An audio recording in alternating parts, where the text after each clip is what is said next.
Hello and welcome to Talk the Walk. I'm Azam Khan. Hong Kong has been able to bring down the unemployment rate back to pre-pandemic levels, as well as achieve GDP growth. There's also been political reform, with the hopes of increasing productivity by public servants for constituencies. Hong Kong has gone through its fair share of seismic changes in the past, from reforms in the 70s to the handover to post-2008 recession, and of course, the last few years. Each period drew plenty of concerns and doubts. So how do today's changes contrast? My guest today is an Australian-born journalist who has worked in media and with the government for over 50 years. He's a former Chief Information Officer of Hong Kong and has been head of the government's overseas public relations section. Mark Pinkstone. Mr. Pinkstone, thank you so much for taking the time to speak with me. Pleasure. I wanted to first get your thoughts on the recent report by the U.S. Congressional Executive Commission on China, which is calling for sanctions against some Hong Kong judges, particularly on national security cases. Would that be a flagrant breach in your eyes on Hong Kong sovereignty, or what are your thoughts on that? Well, most definitely. Beyond a breach of sovereignty, it's also a direct influence, interference into Hong Kong's legal system. Hong Kong and the United States share the same legal system as with the British Commonwealth. In other words, that's the common law system. So it's very strange that the US should criticize the Hong Kong system when they use the exact system themselves. And this is also a recommendation by the committee. It's not hard and fast. And so it'll be up to the President, Joe Biden, whether to authorize these sanctions, which I doubt with he will. I hope he doesn't. But if he does, this will bring a great deal of reaction from China itself, and it'll be the start of another Cold War, I'm afraid. And there's something similar that has been happening by UK institutes, including Hong Kong Watch, which is run by Benedict Rogers. And that organization came out with a report recently calling out and criticizing and calling for the shut of Hong Kong economic and trade offices, which are located all over the world and has played an important part for Hong Kong.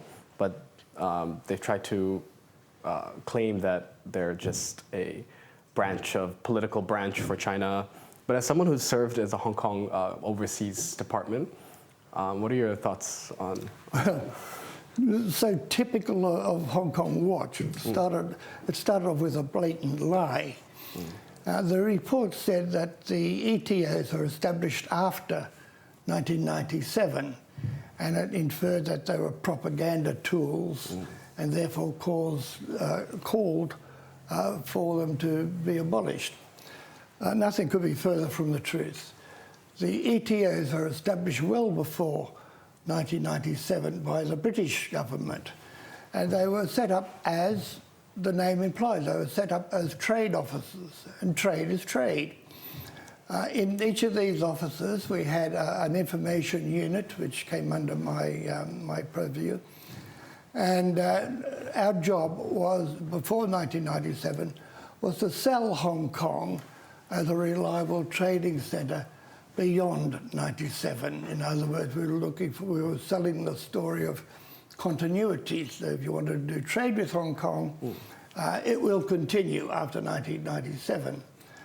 What Benedict Rogers and his cohorts have done is said, well, you are a propaganda tool. But every country has a trade office with its partners. So there's nothing sinister about this at all. But according to my friends in London, the Hong Kong Watch has no traction at all. It's not followed by many MPs.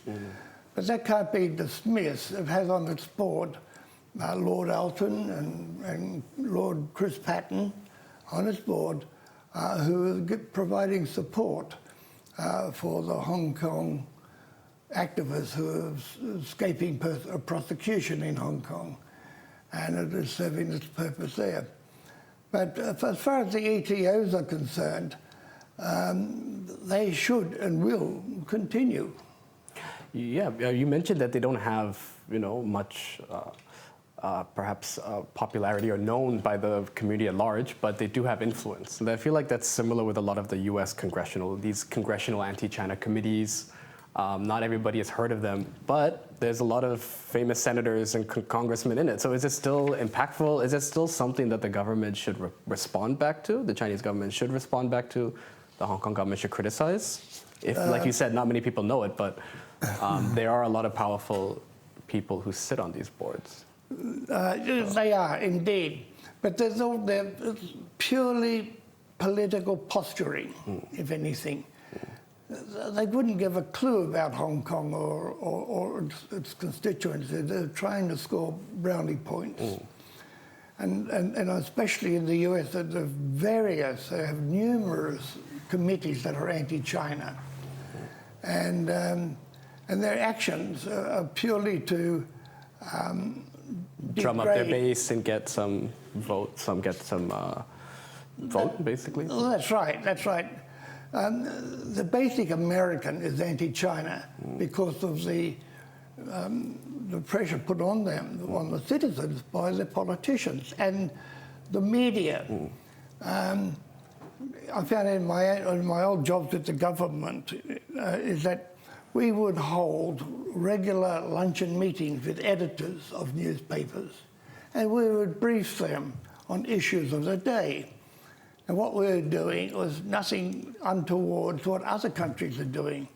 In the United States, you'd find that the State Department is having regular lunches with the Washington Post, the New York Times, and those papers are following what they are being told by the government officials. They don't double check or anything. They say, oh, they must be right because they're officials.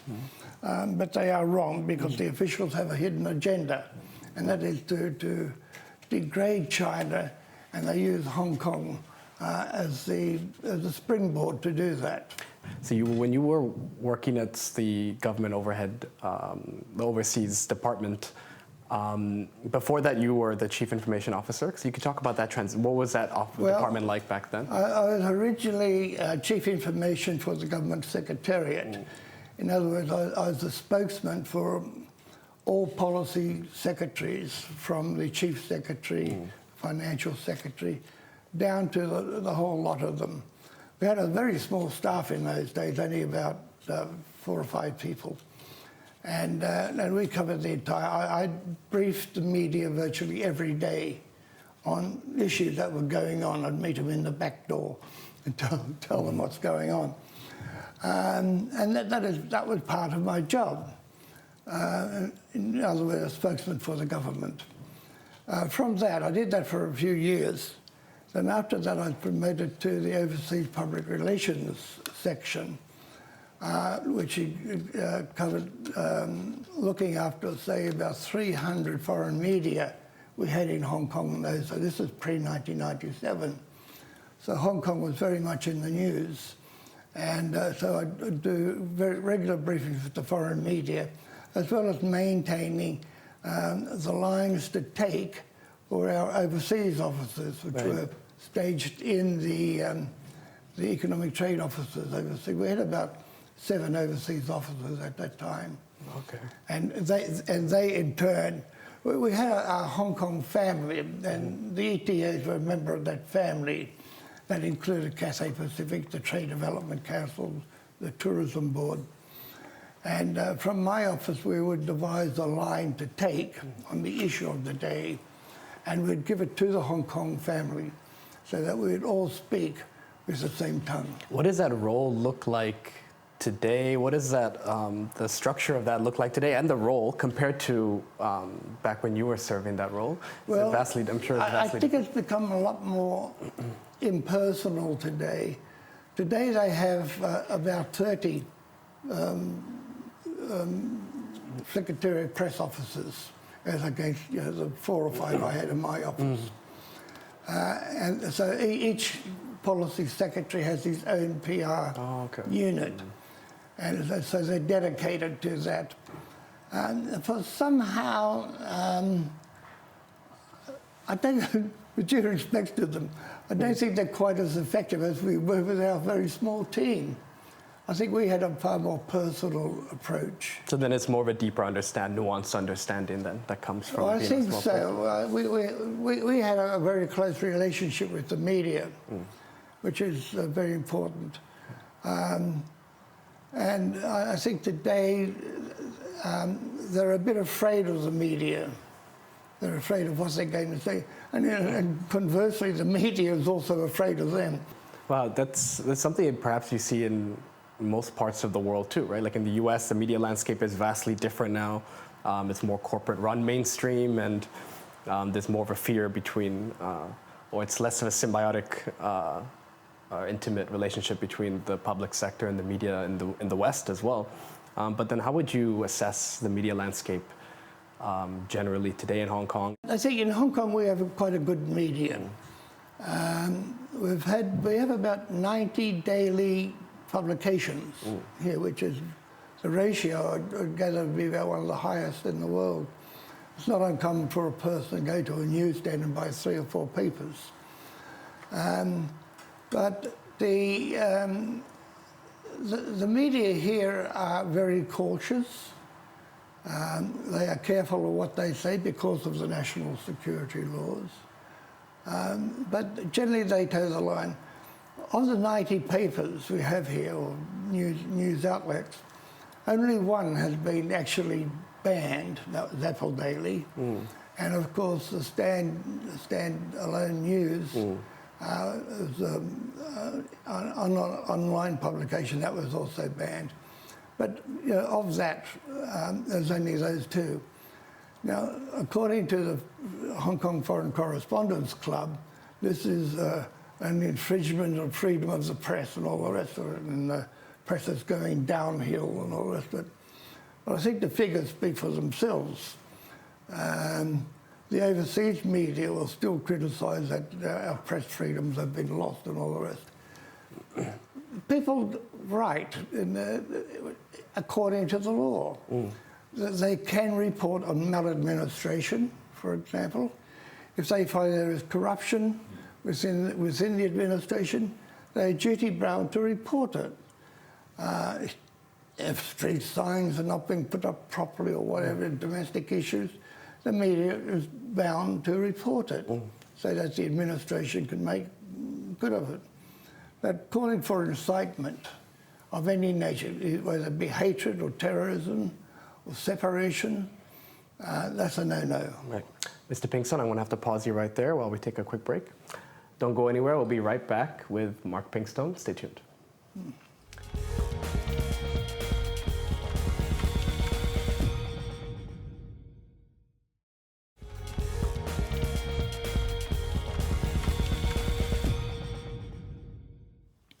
Welcome back to Talk the Walk. I'm speaking with Mark Pinkstone, former Chief Information Officer of Hong Kong and veteran journalist.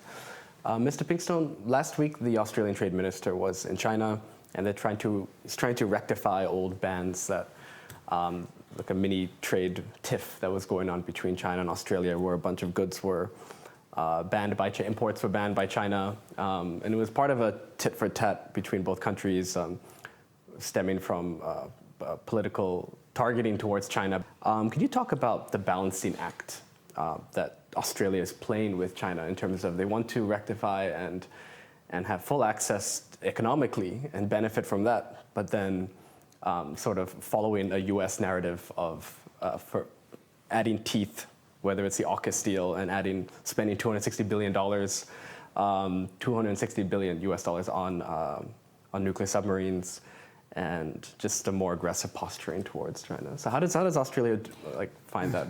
Well, the whole thing's a bit of a joke, really. The fear-mongering in Australia is unreal. It's a farce, if anything. And we talk about the submarines, for example. It's been a complete con job, to be honest. Australia, under Scott Morrison, the previous Prime Minister, had ordered submarines from France. The Americans came along and said, hey, we've got a better deal for you. We'll sell you our subs. So Morrison promptly cancelled the French order, which upset Macron immensely. and he went with the Americans. So to do this, for Morrison to get the approval of this huge amount of money, they had to convince the Australian public that it was okay. So they put in this story that China was going to invade Australia. Right.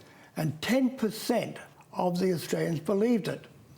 They believed that China was going to invade Australia very soon, which was total. There was never been any hint anywhere of a Chinese invasion of Australia. It's never been mentioned, it's never been thought of. But there was all this hype made by the Americans through its Five Eyes intelligence agency, of which Australia is part of it. You had a former Australian Prime Minister, I can't remember the name of which one, even he spoke out and said, this is irresponsible. So he called out certain Australian medias, a couple of them. That's right. Yeah. Yes, I recall that. I'm trying but to then a lot of these outlets that were reporting it and that this former PM was calling out, they're the media outlets that's owned by the U.S. media tycoon, Rupert Murdoch. Either Murdoch owned, or a lot of them have relationship with military defense, a lot of defense spending institutes that, it's the think tanks that the Australian media refer to for strategic analysis on China. These are think tanks that literally have funding backed by Australian military defense, or Western or non-Australian ones as well. But does that have a big influence on this? Well, yes, it does. One of the bigger ones which were promoting this warmongering fear was an Australian Strategic Institute, which was funded by the National Endowment for Development, a US state-funded organisation. And the people that did the report were all recipients of funds from the NED. And that was an Australian. America has got a very, very strong interest in Australia. They have a spy station at Pine Gap in South Australia. They have something like 2,000 troops on the ground in Darwin. And they have a very strong influence in the intelligence services in Australia. So the Americans can actually do whatever they like in Australia, and Australia's fallen through. Now, Albanese, the incumbent Prime Minister, has taken a far more cautious role, and he's the one that's opening up trade with China. He had a meeting with Xi Jinping late last year, to open the corridors for discussion. He said trade missions to Australia. They have started exporting their grain again into China. And only yesterday, being Friday, that they announced that all the timber restrictions have been lifted and Australia can now export timber to China. Other things are looking at seafood, lobsters, for example, a very prime market in China for lobsters, and other food stocks. So the future looks good in that regard. And Albanese and his Foreign Minister, Peggy Wong, are doing a lot to push that through, while maintaining a various cautious step towards international opinion on human rights and things like that. Right. And at the same time, you see China asserting itself more in its role in mediating, whether it's in global conflict or whether it's in developments that's happened in the Gulf, Middle East, which I don't think media enough are talking about, to be honest. Well, yes. China has always been a peacemaker. It's never been a warmonger, and has made that very, very clear. It refused to get drawn into the Ukraine crisis, despite all the pressure it's had from the European community and NATO. It has, through its Belt and Road Initiative, has established contacts throughout Africa, Asia, and South America. And through the Strategic Cooperation Corps. Oh, the Shanghai Cooperation. Yeah. Shanghai Cooperation Organization? Shanghai, sorry. The Shanghai Co-op. Through that, it has got a good foothold in the Central Asia. Yeah. So if you added it all together, China's got a foothold in practically half of the world, and that gives it tremendous power. Now, it's refused to get involved in the Ukraine crisis and instead is offering a peace plan. It has talked to Russia and is currently talking to the Ukrainians, and that'll be followed up with talk to the European Union members. So China is a peacemaker, and it will continue to do so. It'll keep totally out of war. The only time the last time they came involved in a war was assisting Russia in the Vietnam war in the 70s. But since then, there's been nothing, and it has been taking part in peacekeeping operations with the United Nations. What is your thoughts on whenever they respond back to certain actions that's taken against them?